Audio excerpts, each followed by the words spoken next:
Hello, welcome to my 5th podcast here in our home bar. And my special guest today is Luke Willmott. Now, he is an extraordinary entrepreneur. I've got to be honest, I don't know him that well. I only met him about a month ago at a trade show. And for the second time, he's now here at my house and he's brought a team of his guys round to do some very special work on our workshop. Luke, welcome.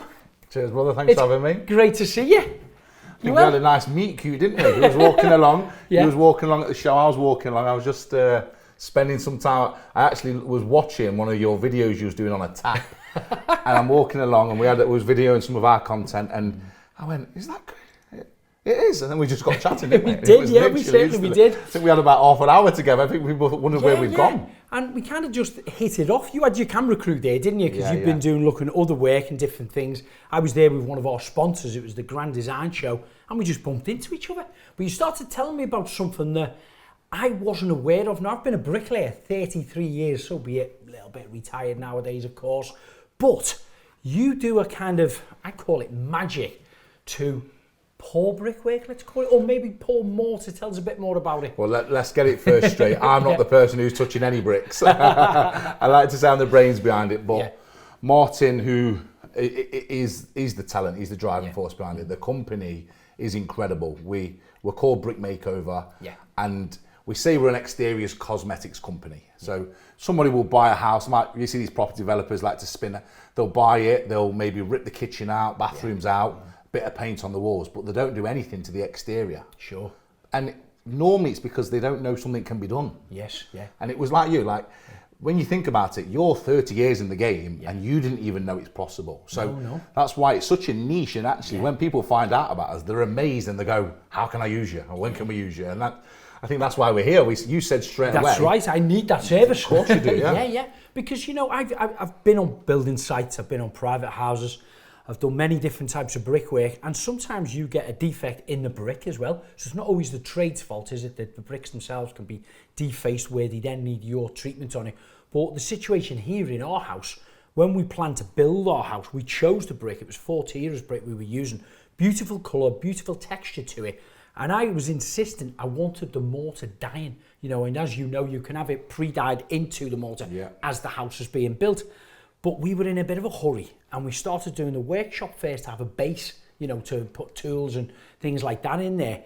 And I just went away. It was about a day and a half. I come back. The brickies had started with standard grey mortar. And I know it works in some areas, but I wasn't happy with it. I knew the vision I wanted. This was our dream house. I'd had this in my mind 20 years. Yeah. And I come back and seen the brickwork, and it was probably up to shoulder height. And I thought, I can't take it down now. It wastes too much money and dishearten them, So we'll let them finish it. And it's been annoying me for about 5 years just looking at that grey mortar. So having you and Martin, and the team turn up today and show me the kind of trickery, the magic you can do to it, it's a brilliant transformation, isn't it? And you know what? I think there's two things. Because this house is so gorgeous, and you've done, because the extension is so close. Yeah. If it was half a mile down the road at the bottom of the garden somewhere, get away with it. You get away with it. But we're seeing both. We're standing in the middle of it in this nice garden. Imagine we're sat there having a house party somewhere, you're going to see both sides. It's going to be annoying. Exactly. Yes. Yeah. But what's so amazing is, from today, or when the team finish, a day or two, someone's going to come who's never been here, and you're going to have to tell the story. They won't know. Because they won't know. It's always done like that, And that's the problem you find. You go somewhere and you go, "Oh, them bricks have been tinted." Yeah. Oh, have they? Yeah. I don't know. So you either see something that looks a dog's dinner because they don't know it's possible, or they see something that looks amazing and they just assume that's from day one. It's amazing, isn't it? So tell me about the process. I've watched Martin doing it there this morning, but for our viewers, tell us how it starts and works. Yeah, so obviously Martin's got 20 years in the game. I think you look at industries, and I think the building trade is a bit of a traditional industry. Yes. I think now with these podcasts, gone are the days you'd be thinking you're doing podcasts. TikTok. If I spoke to you 20 years ago and said you're going to be on TikTok, and you just says, "Have a day off." You wouldn't have done it. So I think we're a new age company, and the services we offer is basically, our core focus is mortar tinting and brick tinting. Mortar tinting and brick tinting. Yeah, we do blocks, we do stonework, we do repairs. So if you've got something that's damaged, we can repair it. We do cleaning, render cleaning, house cleaning, algae cleaning. And what Martin also picked out on our brickwork, predominantly I just thought, you know, you're coming here to stain and tint the mortar between it because I wasn't happy with the colour.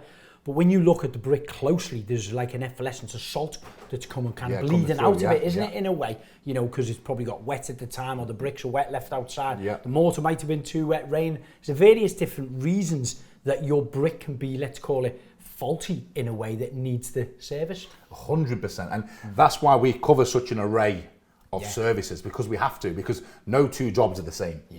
And we turn up somewhere like today, it's going to be a big case study for us. Not just for yourself, but actually it's bread and butter for us. It's a nice big canvas. And it's going to look amazing. The transformation, great transformation. You know what I mean? I'm excited to see it, and I think you're going to be even more excited. Super excited. And it's going to be funny, because at the minute you're a bit like avoiding it, but it's now. What's your play? Are you gonna just keep stum like it's never happened, or when people come round, is it going to be a talking point? What I am going to do is I'm going to bring a pal of mine, Ian Hodgkinson. He's a good pal of mine, and he's Derbyshire way actually. He has about 200 odd brickies working for him, and I've had many of his brickies over the years come and go and help me on different jobs. When he comes to our house next for a party, I'm not going to mention it. Just going to let him look at it, see if he sees it. See if he can pick up on it, because he knows everything about bricklaying, you know, so he's certainly an expert to identify whether it's been, I don't want to use the word tampered with, whether it's been improved, probably is the word, isn't it? Because you're fixing a fault that's wrong with it, you know. You're just touching it, and it's kind of that, we're kind of like a snag company. We're an exterior snag company, because you see all these new builds, like, a big part of our business is new builds, because these bricks are landing to site, they're not mixing the packs properly, it might be lazy, it might be due to COVID, everything's a backlog now, they're missing bricks, so it's not looking perfect. And anybody buying a new build, they've got a snag list, they want this getting done, they might have 12 months on it. Now people are caring about the exterior, because it's so expensive, and actually these houses now, that's the first thing that kind of focuses in. First thing you see, isn't it? So this kind of snag list, and people, like, I think we're not going to be able to turn the taps on after this, like, because it's all about awareness and education for us. We know what we're good at, and it's our bread and butter. But people don't even know it's possible. No, like myself, I wasn't aware of it. Something like this, we're going to be inundated now, so we need to be saying slow. Brilliant. But yeah, so you and Martin look like you could be brothers. How did you meet? Tell me the backstory. Me and Martin, I was a bit of a better rugby player than Martin. So it's sport background, is it? I came from a professional rugby background. I think I always wanted to be that superstar professional rugby player. I think very early in my career I realised it's not like football. We're not millionaires, and it's a bit of a thankless sport. It's a bit tougher than football. It's a lot tougher than football. The lifespan's a lot tougher. You're not going to be prancing around. You're not dropping through the leagues after you played at the top. Like, it is a shorter lifespan.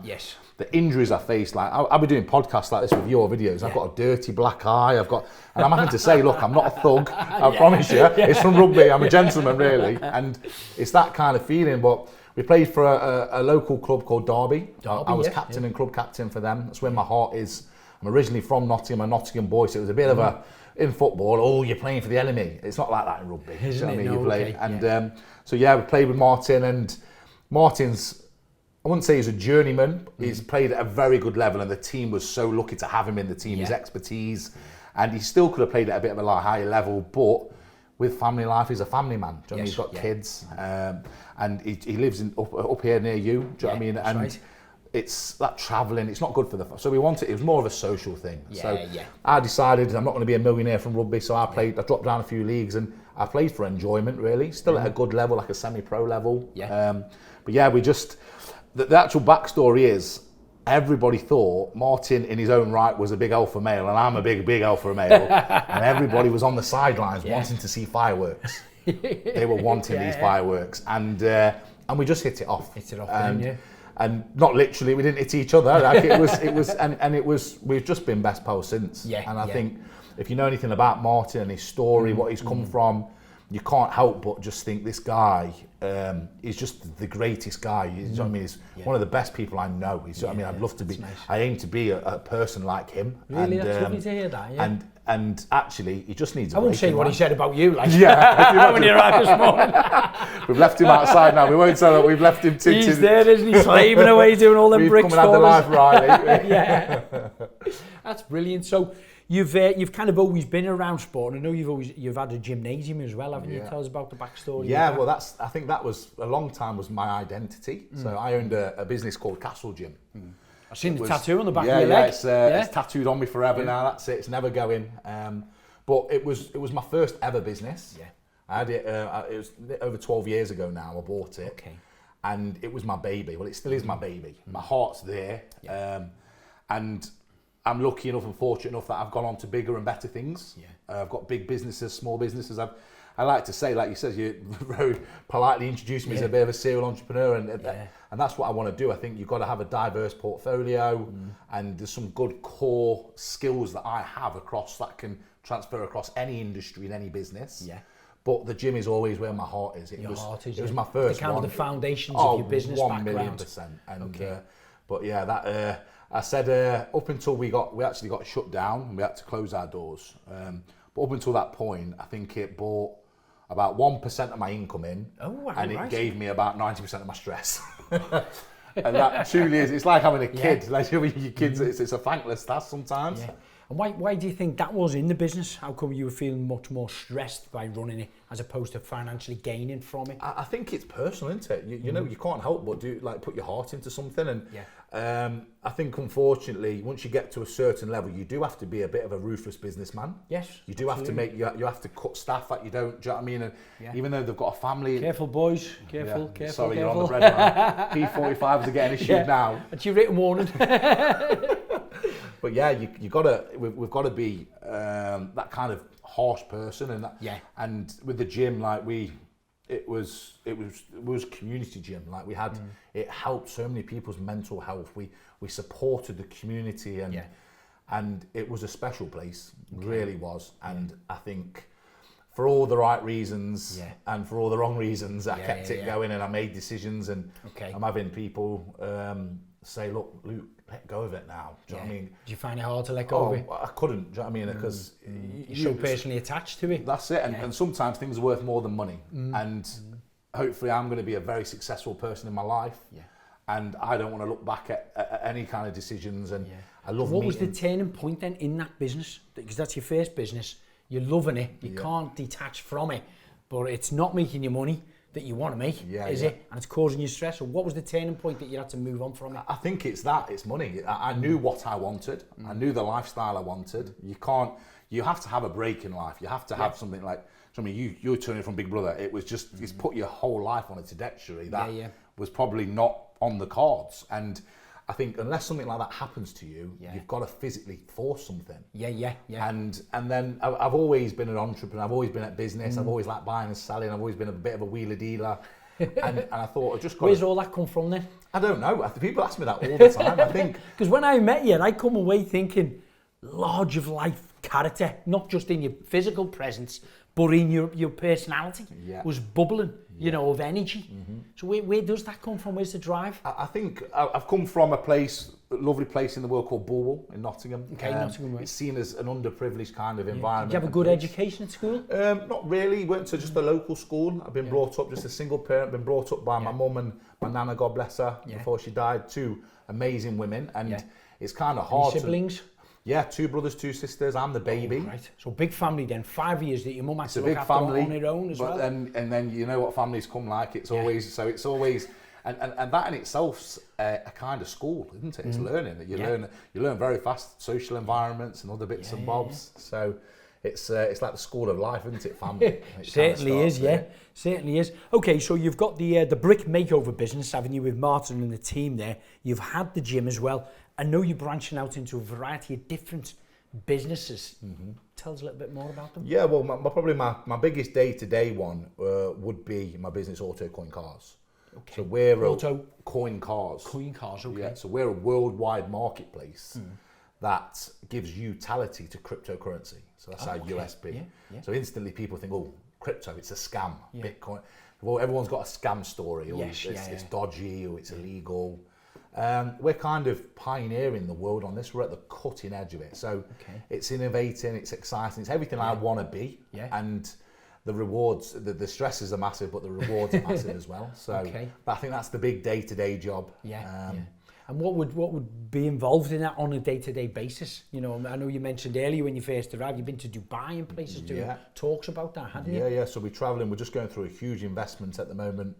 It's going to really grow. We're essentially a marketplace that allows car dealers to advertise their stock. Yes. And then we allow customers, users who have got cryptocurrency to directly spend it with us. Right. Okay. So it's advertising, it's marketing, it's because that's the sales. thing with having crypto coin, isn't it? I've got a bit of crypto coin myself. Don't know much about it, but it's if it does build up, what do you do with it? Where do you spend it? Do you carry on reinvesting into it, buying different coins? Because there's a million I want to choose from, isn't there? That's another perk of knowing me now. We was on the balcony earlier on, weren't we? And he was giving me some tips. Luke. Yeah. Need some tips. Need to dig your brains for it. Yeah. But this is the thing, people. It's something that's unknown. If I'd have said to you 15 years ago that you're going to get your mobile phone, you're going to scan it on your face, and then you're going to touch it on something for thousands of pounds payment. You wouldn't have believed it. Of course you wouldn't. It's absolutely not even you're not even going to fathom it. Like it's crazy. So it's just the next progression.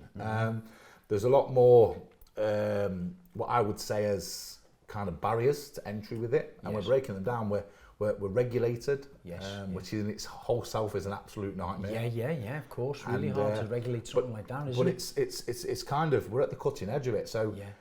We're breaking glasses, like, do you know what I mean? It's that kind of thing, and I think it's that I always want to be a person that innovates and is the visionary, and I want to build legacies. I want to have generational wealth. You hear people talk about this all the time, and people say, how do you do it? Like, I sleep 2 hours a night. If you and how did I get up today? Like, I was buzzing today. Do you know what I mean? I got to sleep about 2. I was buzzing, coming to you, meeting you, seeing the business do amazing.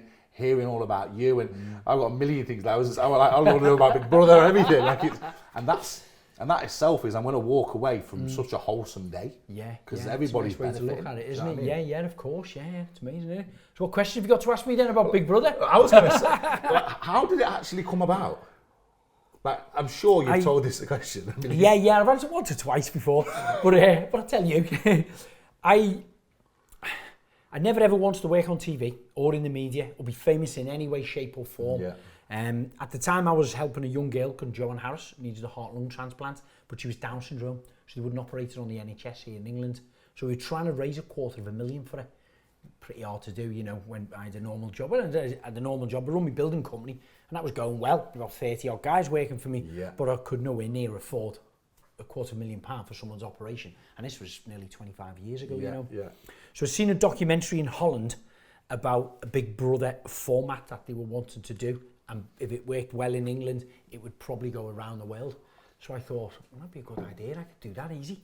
10 people sitting in a house doing nothing. I was just like, that'll be a holiday, I'll walk through it. Wow. Thought it would be easy, I was wrong, it wasn't that easy. So I just wrote him a letter, a little bit about myself, and said, you know, if you get it commissioned in England and you are doing it, consider me as an applicant. And I literally wrote 1 page about myself. That was about, I loved training at the time. I was quite super fit. I was building pretty much every day. So physically, you know, that's a hard job. I was in good shape through that. And my business was building up, going the right direction. I'd come out of Liverpool, of quite a poor background where we come from. I'd lost my dad as well. My dad wasn't with me, so my mum was looking after me and my sister, bringing us up. And I just thought, I'll give it a little shot. So no agency, no headhunting like you got to them? Nothing like that whatsoever, not like it is today, that's for sure. Well, they're searching out people. And I sent this letter off and just forgot about it. I don't think there was emails then, I didn't have a computer, no. You're showing your age now. I know, this was 23 years this summer, isn't it? Wow. 23 years. So then what happens, I'm up on a roof doing LED flashing. And in them days, your mobile phone was this big, you know, the big stuff area like this on it. I did my tool bell, and it rings, and it's producer saying, you know, you wrote a letter to us, this is Big Brother, blah, blah, blah. You're still interested? I was like, yeah, okay. So they sent me an application form, filled it in, sent it off. And we didn't have the internet then, so you couldn't, well, the internet was out, but one, didn't have a computer, and two, probably wouldn't know how to use it. But there wasn't much there available to search on, you know, like where everything is today, you just search on it. And it kind of went from there, over a kind of 6 or 7 month period. I did a variety of different interviews when it come to meet and greet type of interview. Then it was games, group games with hundreds of other people in hotels where they just sieve you out, put you in a group, give you tasks, and all of a sudden I just felt they were going from better to better, each one. Yeah, you was and progressing. Then probably 6 months down the line, I got the call to say I was like the 50th. I'm in the top 50, and there was 45,500 other applicants. Wow. And then all of a sudden you kind of think, wow, I'm down to the last 50. This could be real. And it starts to, you get a bit nervous because, you know, so was you meeting so at the time you was doing that with them 50, so were some of them guys who were on the show with you? No, we were always, we could have met 6 months ago when there was hundreds of people around, but you're crossing, you're not focusing in. But when they narrowed it down to that, everything then was just one-on-one stuff. Okay. So then I was taken down to London, to their head offices, I can't think what square it was now, in London there. And I would meet psychiatrists, psychiatric screening. They'd have police checks, medical checks, all sorts of different things. So they were very clear about who they wanted in there and their backgrounds, you know. So it was a fascinating time. And then when I actually got that, I remember ringing the producers going, look, the show's supposed to start in 2 weeks. You need to tell me if I'm in or not, because I got 30 fellas and I'm signed into a gagging order where I can't even talk about it. Yeah. Obviously, I had to tell I had a few managers on different projects. Yeah. You have to plan. You know yourself, you've got your businesses, you've got many staff. If you're going to disappear, let's say, and pop up on a TV screen. You genuinely did disappear as well. You disappear and you're out of contact. Telly, they can watch you on the box, but can't communicate, you know. So I had to plan things. So trying to plan things, it was a stressful time. Didn't enjoy it, got to be honest. And that 2 weeks before, I was ringing them saying, you need to tell me, because if you leave it any later, I'm going to say no to you, because I can't physically walk away from the jobs that I'm doing. And you know yourself, when you're in a business like that, you're looking for the next jobs as well. So I can't be locked up for 9 or 10 weeks, not getting more work. I've got 30 mouths to feed, you know. It was an important thing for me to do, and it was a big chance to take. But it paid off. You know, I wouldn't be here probably talking to you today. But then I said to you, but then my first thing I said to you when we was outside, I said, what about Celebrity Big Brother? Because a lot of these people, you don't even hear from them again, do you? Let's be right. As sad as that sounds, they've not been able to ride the wave. You've gone from strength to strength. But at what point is that like celebrity fame, and what point is business? Yeah, I haven't been offered to do the Celebrity Big Brother. I think I don't know if they picked the ones who was original Big Brothers on there, but you know, just going into the normal Big Brother house, it made us celebrities. It made us household names. You know, it did. I was getting that first 3 or 4 months of coming out the house just as much publicity as attention as your Robbie Williams and them type of characters who, you know, and I've had conversations with Robbie like things like this, and who they've spent their whole life building up to get to that point.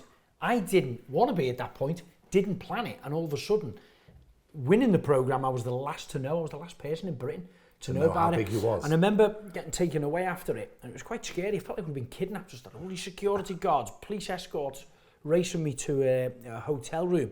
And a gentleman called Brett Carr, who's the psychoanalyzer, who interviewed us before we went in and watched us all over the programme to see if we were coping okay with it, you know. And he said to me, he said, Craig, tomorrow morning, you will be on the front page of every national newspaper in the country. Every radio station, every news bulletin, TV and radio will be talking about you. And his words were, you'll be the most talked about person in Britain. Wow. And I'm getting goose pimples, honestly. Mate, I get it every time I think of that moment, because I'm sitting there thinking, oh my days. I'm just a normal builder.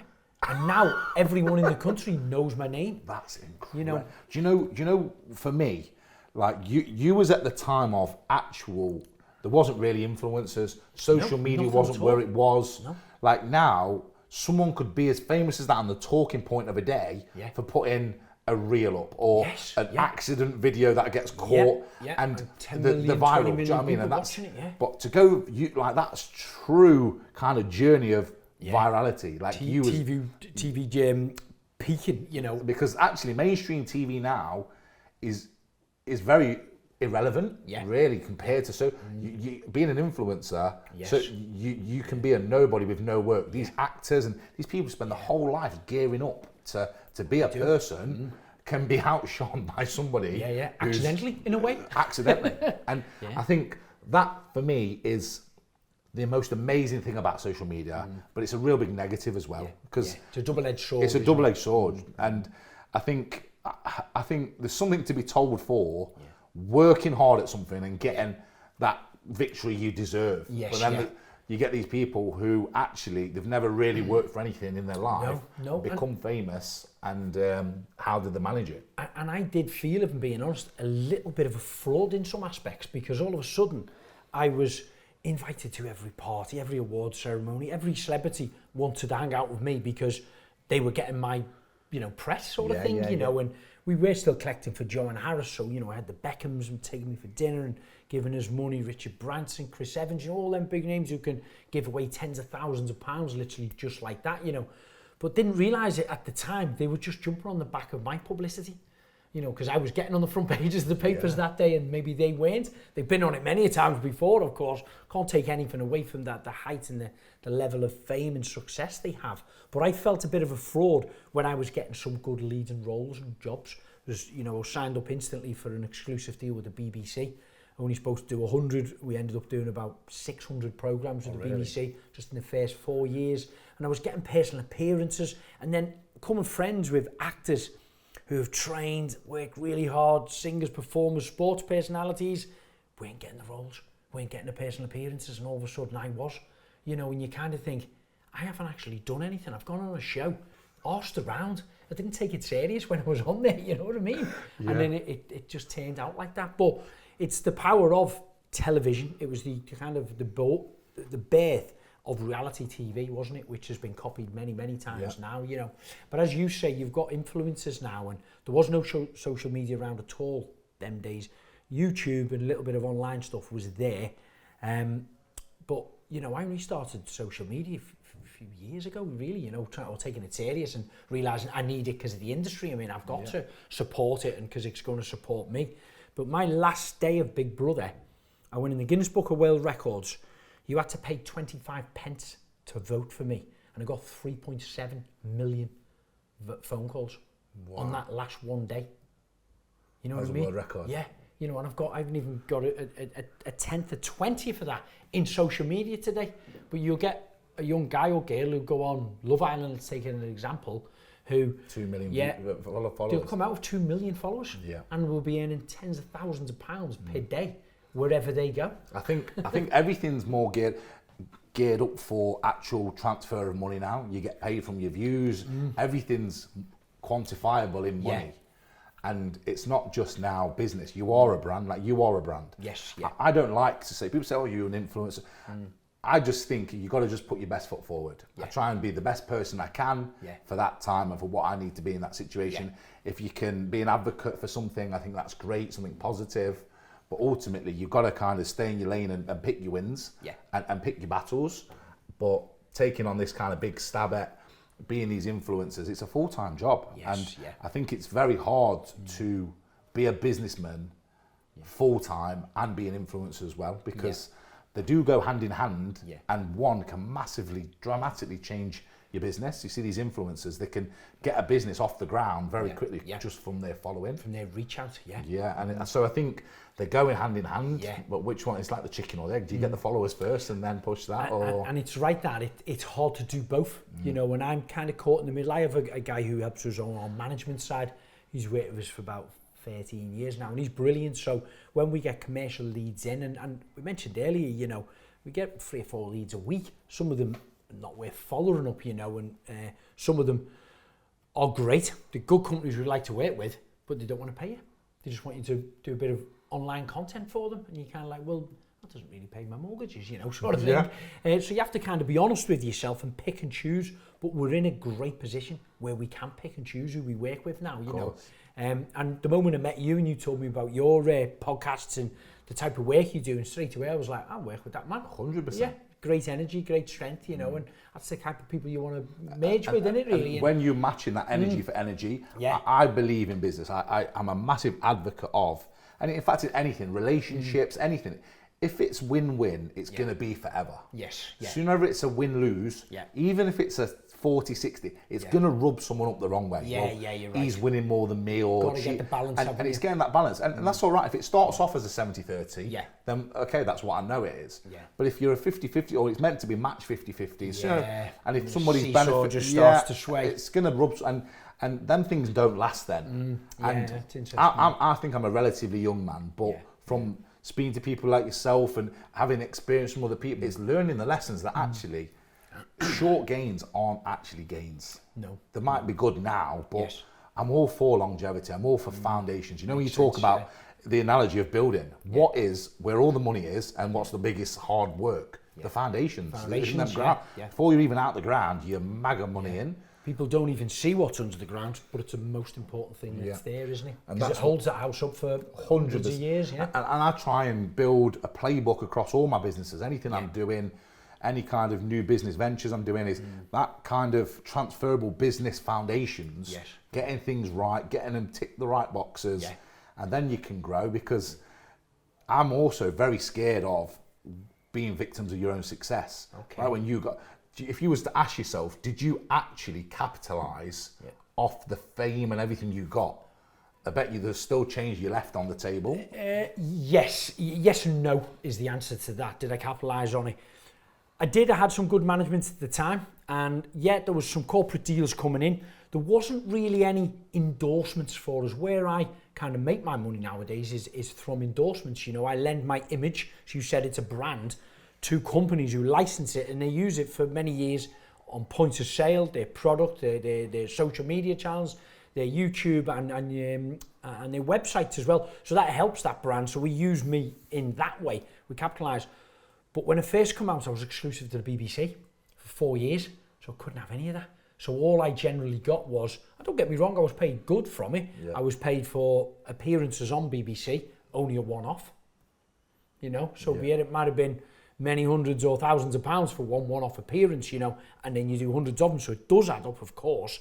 And I do a few personal appearances, but all that was cutting ribbons and opening a so B&Q. Was that signed? Was that deal done of exclusivity for 4 years before Big Brother? Like, no, it wasn't. No, after? I come out on the 15th of September. And then you got the opportunity to sign. And then I was doing all the personal appearances, but I didn't get endorsements then, because my type of endorsements now is construction related. Construction, DIY design, so it's materials, products, it's tools, hand and power tools, workwear, clothing, them type of things that they want to associate to me. But I hadn't had all the thousands of TV programs under my belt at that point. I've just won Big Brother. So to the viewers and everyone else's, you've just this Scouse lad who, we know you're a builder. We've never seen anything you built. We don't know if you're good with your hands or not. You could be a cowboy builder, exactly. So the BBC give me that, let's say, platform to do that first kind of about 600 programmes with them before I branched off to ITV and Channel 4, and then I could start getting endorsements and sponsorship. So that's where the bigger money comes. But what's happened, and I've seen in the last 23 years, is the TV fees is declined because the TV audience is getting less and less. This online, what we're doing now, is, well, don't need to tell you, is growing at such a rate. It can't stop. It's out of control because you've got a worldwide audience now on all your socials, where I know the BBC does go worldwide. The programmes I was on, predominantly daytime DIY and design programmes, we had a max out 2.5 million audience, you know, where we can put a video out now. Our boys tallied up my videos the other day. And what we do is, for all of our clients, we do a monthly catch-up, a spreadsheet of how many views basically we're getting in the interactions, and we just watch them grow and grow and grow. You know, Silverline, for instance, one we work with, they've got about 35 million views on their channel. I've only done 10% of the videos on there. Someone else has done all the 90-odd%, but my 10% has got them 25 million. So it's about 70-odd% of their audience coming the impressions is through my videos. So when we first started monitoring them, going back 5 or 6 years ago now, it was kind of like, is it a fluke? Is it just a one-off, you know? So we now do it with French Chic Paint, we do it with Wagner, the companies we work for, and we've got the same again, you know, on French Chic, about 90% of their traffic, but only done 10 or 15% of their content on there. You know what I mean? So it's a real contrast that you can see. It's working what we're doing by doing them, and we make them for YouTube. We chop them up and put them across all different social channels. Some work great, some work good, some are slow burners, some just take off and rocket, you know. But I think when the guys added mine up, how many were the guys you've done them? Was it 47 million views off the videos that we've just created in the last kind of like 3 or 4 years. It's amazing. No TV channel in the UK can get that audience. No, I think I was just on a podcast recently for a recruitment company. They're saying, look, my speciality, my expertise currently is in blockchain, is in cryptocurrency, Web3, and it's one of the fastest growing industries. And it's very traditional. If I was to look at a CV of a builder, it is probably similar kind of stuff, maybe the newer kind of things they've done, but to what they was doing 5-10 years ago. Nothing's really changed. No. Whereas Web3, other industries, it changes daily. Wow. That's how fast, and you've got to be, as an employee or someone who wants to be in that industry, you've got to be ever evolving. I'm going to sound like caveman here. What is Web3? So Web3 is basically the next level of what we're looking at as kind of decentralized cryptocurrency. It's Web3 is a decentralized platform that allows us, basically puts the power back into the people to utilize their devices and make money off that and host.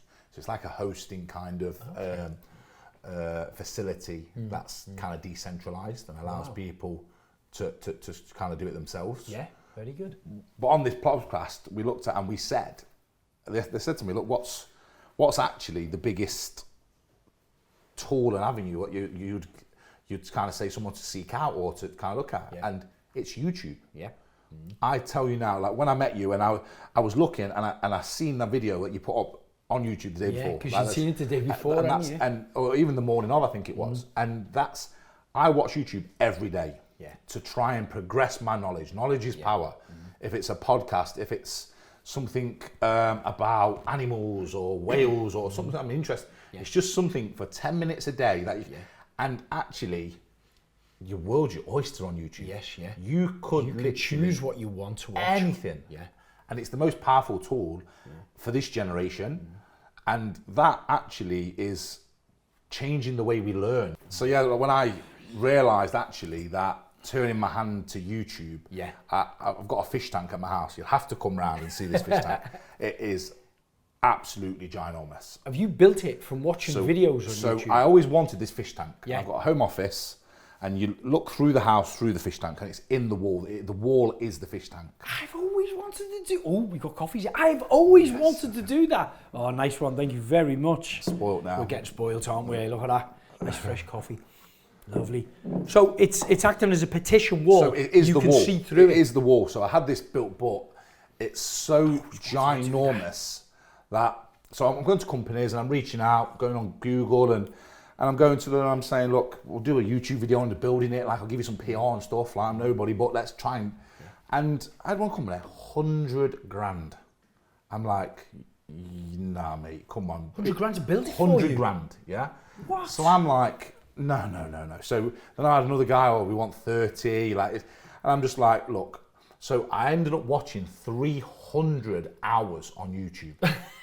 And I got obsessed with it then. So things about the glass, things about the stand, things about the filtration and the pump, what type of fish, if I'm having tropical, if I'm having freshwater. And I ended up building this tank. I got some people in. I got a guy an old boy who retired. I got a glass company to do the glass for me, and he put it together. I paid him a kind of a commission just to build it on site with I got a load of lads from the gym. They all lumped heavy in it. Heavy glass. Do you know what I mean? And I got this incredible fish tank for like not even 10 grand. Wow. And it is incredible. It's the centerpiece of my house. And something like that was only possible through YouTube. Through YouTube, And when I thought about it, but then it comes to the point where you're that busy. I spent 300 hours, and it was a bit of a passion thing as well. And it was every night, 2 hours every night. That really shows your determination, and it's probably we bring back onto your business is why you're successful and you're still very hungry at a young age. How old are you now, Luke? 30? 33. 33, Is you wanted that. You wasn't willing to pay 100 grand for it. Obvious, weren't willing to pay 20, 30 grand for it, but you were still adamant you were going to have it, and you went through the painstaking 300 hours to educate yourself, to learn about the pumps, the filtration systems, what glass, how it's fixed and everything like that, to achieve what you've got. I can see now where it's coming from, your business kind of drive. There's nothing somebody could, like today you've educated yourself about brick tinting. You now can be able to be an advocate for brick tinting. but you know it now. And once you've took that knowledge on, and that's all I want to achieve. Every day, I want to get knowledge. Learn something and new. Learn something new. And I might go, right, oh, it's great to know, but I'll never ever use it again. Yeah. Or it could be a day-to-day thing to use. But I still know. Nobody can ever take that away from you.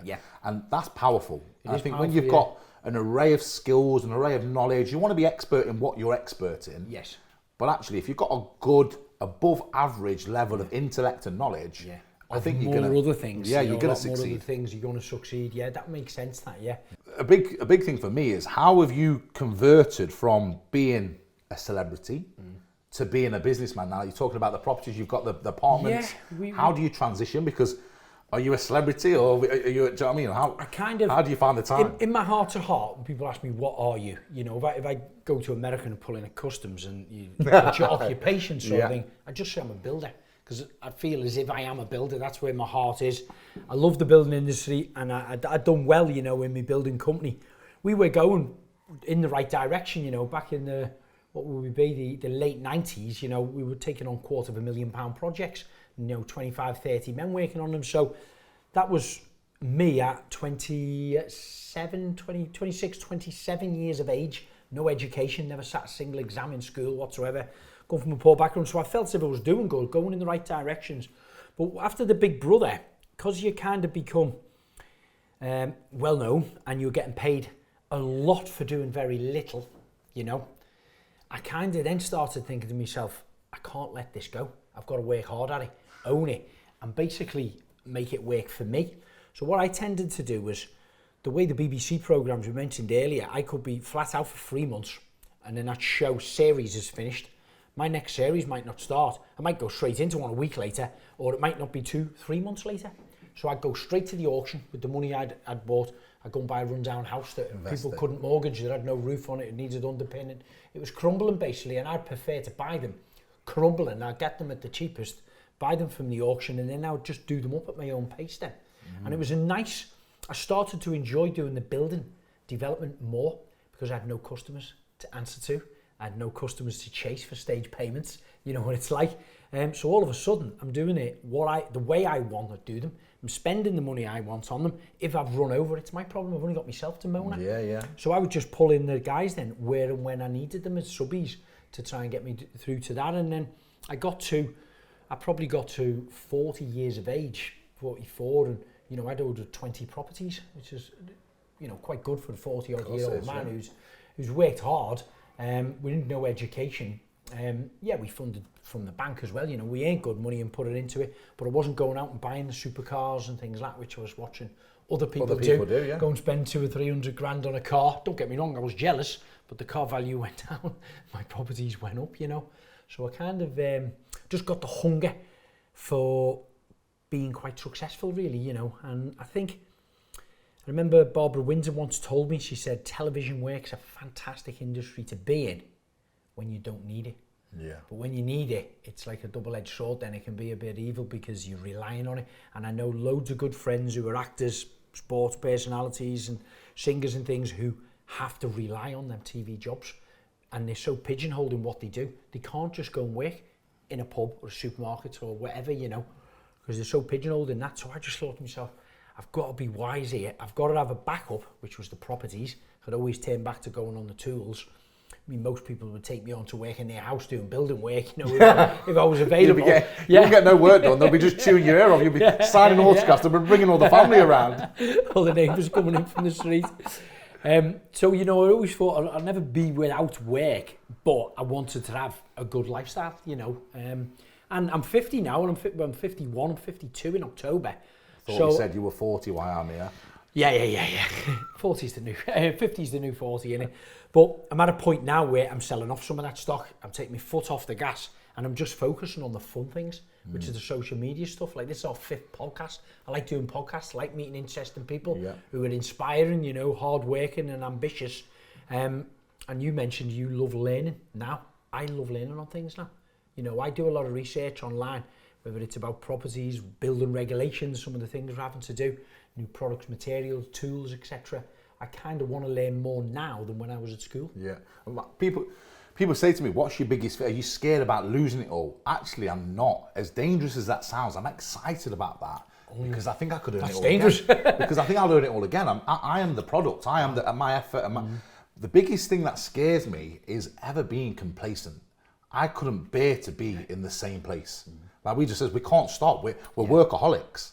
And by not ever wanting to stop, I just always want to progress. And you look at sportsmen, or you look at these people, and what they've done is they've not got any plan. They've had a great celebrity life, or they've ran the wave. But then it's over. The shelf life is short, isn't it? But what have they done? Like you saying, you turned your money into property, so you've got a backup plan of that. Because eventually that wave does just ground to a halt. And I always thought, you know, and some of them, like people like Bob, many famous, successful people who've been in the industry a long time, were giving me some good kind advice, but it was frightening me a little bit, because I was thinking, I actually like this lifestyle. You know, there's lots of perks to it. I was getting paid well. You know, who doesn't want to be welcomed like a celebrity, you know? So I kind of thought, I've had a taste that I don't want it to go. So I've got to try and, you know, forge it so it works, and it works for a long-term career sort of thing. So I had a bit of fear factor in losing it a little bit. But I've been poor, I've been skint. I know what it's like, I don't like it. I don't want to go back to that, you know. And I don't think I'll let myself go back to that if I can help it. So what's you seem 100 mile an hour to me in juggling all what you do, but you seem happy and it's your choice to be like that. What's downtime for you? How can you switch off? I've got a gorgeous dog. He's my boy. He is probably... You've got no children, have you? No children yet. I think that's my next goal now. I look at... You got a partner? No, I'm still single. I say I'm Nottingham's most eligible bachelor. There you go. There you go. This is my dating profile. So I give him my picture. That's just made this video go viral. Boom, up there. But I think true happiness is doing all this for something. Like, you've got a great family home here, lovely wife. Do you know what I mean? And that's what it's all about. I think I enjoy spending time with my family, my nieces. Genuinely, I love working. That is enjoyment for me now. And I think I see so many people who have to work in their 40s, 50s, and I want to be able to choose when I work. So I'm willing to sacrifice now. I don't want to go and party. And actually, it's counterproductive, because you're hanging for 2 days. You're not productive, which makes my mental health go down, because I'm thinking I'm being lazy. I want to live that health. I've been a hypocrite. I want to try and eat healthy, not drink, be focused, for that vision of that family life where that is true happiness, where you can go, come on, let's go on holiday for 2 weeks and everything's okay. You don't have to care about paying the bills at home and things like that. And I think that's true happiness there. And when you can achieve that, I think it's a powerful position to be in. You know what, I got a nice kind of, sort of just made me feel good the other day. I said it to the guys, we built a little office at the side of the workshop there, a SIP panel office. And we put ceiling boards up there, plaster boards, a few months ago, and I just keep meaning to skim it up. And I'm a bit out of practice, and it's a big, 50 odd square meters, so it's quite a large area to cover on your own, plastering it. So I got a couple of plasters to come round. Anyway, they were out there, and I was doing a Zoom call on the thing, and the guys let them in. And an hour or two later, I went out and I looked, and I was like, guys, that's a fantastic finish, that. And it was polished, gleaming, within about an hour, hour and a half. And the lad says to me, "You don't recognise me, do you, Craig?" And I was like, do I? Your face, I partly do. He said, "I was one of your first construction academy students." Wow. I opened up a construction academy in 2003. And Sherry Booth come and opened it for me, the Prime Minister's wife at the time. And we had 152 students. I employed 26 teachers. I had 8 admin staff in there. And in that first year, out of them 152 students, we got 102 of them in full-time work with a trade. It was only brickwork, carpentry and plastering. That's all we were doing. We were plans to expand and things like that. But the government never put the money where they want first, but that's another story. But basically, we had lads come and, we had parents knocking on the door, begging for their kids to come into my centre and get a skill behind them. And it was great that we could put my skills, my bit of profile, my money into it to get a centre set up, to give people them apprenticeships, them opportunities. And then when one of them turns up at my house, you're skimming the ceiling, I come in and compliment it. And what he said to me, he said, "Craig, I don't know if you remember," he went, "I was one of your first students that got the first job." He was that good. Some people just have a skill with a trowel or whatever they're doing, they pick it up instantly. Then I remembered him because one of our teachers was getting him some weekend work, within about 6 weeks of being at the centre. Wow. And I think within about 4 months, we got him a full-time job. He was only coming back to us 1 day a week, just doing it, to get through his exams sort of thing, but he was just on site, learning his trade. And then he's there now, he's got a nice family, he's got a good group of lads working for him. He's making a good living out of it. Wow. So it was quite a nice achievement. Do you look at the kind of academic, I was with my little niece yesterday, Ruby, she's such a special girl, she's amazing, she's going through all exams right now.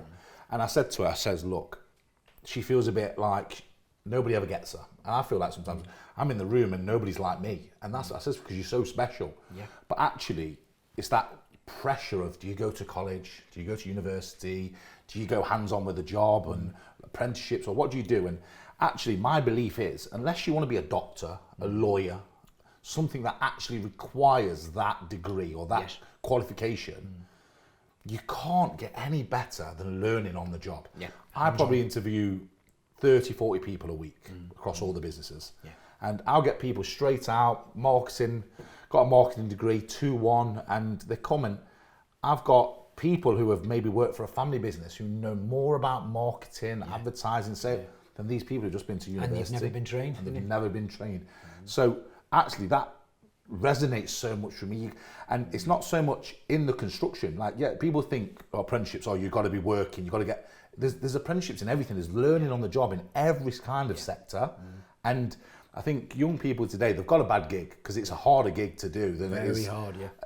Back, do you know what I mean? When you was young, and even when I was young, but then actually they've got so many more benefits. Because if you truly have the desire, you can learn something at your fingertips. You need that desire, the passion, the strength, the drive to just do it. I mean, yeah. And you can, and I literally said, I took her we went for a burger yesterday, and I finished early. I'm normally 8 o'clock night, and now the special time I decided I'm finishing. I left the office. The guy's looking at me. It's all full. Where are you going? It's a nice position you can be in now. Of course it is, and it's giving that time to her, and it was that kind of, and I could see her work, and I said to her, I'll empower you to do anything, or I'll do anything in my power to do anything.